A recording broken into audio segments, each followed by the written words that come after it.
नमस्कार, मी किरण रोहिदास. आपण पाहत आहात ज्ञानराज टीव्ही मराठी. पाहूयात आजच्या काही ठळक घडामोडी.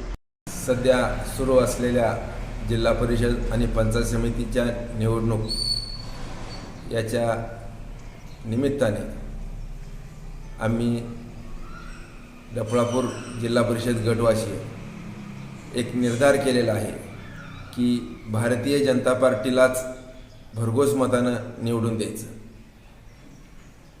आता सध्या पाहिलं तर केंद्रातील नरेंद्र मोदी यांचे सरकार म्हणजे भारतीय जनता पार्टीचे सरकार, तसेच महाराष्ट्रातील माननीय देवेंद्रजी फडणवीस साहेब यांच्या नेतृत्वाखालील सरकार यांच्या माध्यमातून जो देशात आणि राज्यात विकासाचा धडाका चालू आहे, त्याच अनुषंगाने आपले पालकमंत्री चंद्रकांतदादा पाटील यांचेही जिल्ह्यावर विशेष लक्ष आहे.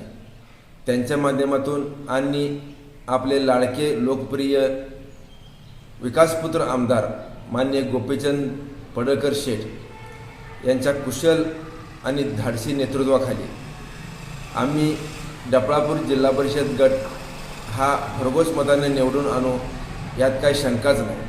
तसेच माननीय गोपीचंद पडळकर शेठ यांनी या गटाची जबाबदारी आमच्यावर जी सोपवलेली आहे, त्याच विश्वासास पात्र राहून आम्ही तिन्ही उमेदवार जिल्हा परिषदेसाठी स्वप्नाली मनोज मासाळ, तसेच बाज पंचायत समिती दुधाळ मॅडम, तसेच डफळापूर पंचायत समितीचे उमेदवार महेश गावडे यांना भरघोस मताने निवडून आणू.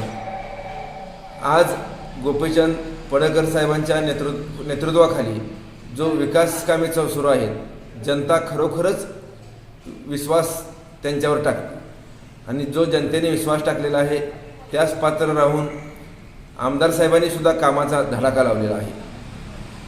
असे मी भारतीय जनता पार्टीच्या वतीने आवाहन करतो की आपण भारतीय जनता पार्टीच्या उमेदवारांना भरघोस मताने निवडून द्यावं व जी एक विकासाची चेन आहे केंद्रात, राज्यात आणि तशीच विकासाची गंगा आपल्याला डफळापूर जिल्हा परिषद गटात आणायची झाली तर भारतीय जनता पार्टीशिवाय पर्याय नाही आणि आपण तिन्ही उमेदवार आम्ही भरघोस मताने निवडून देऊ, यात काही शंकाच नाही.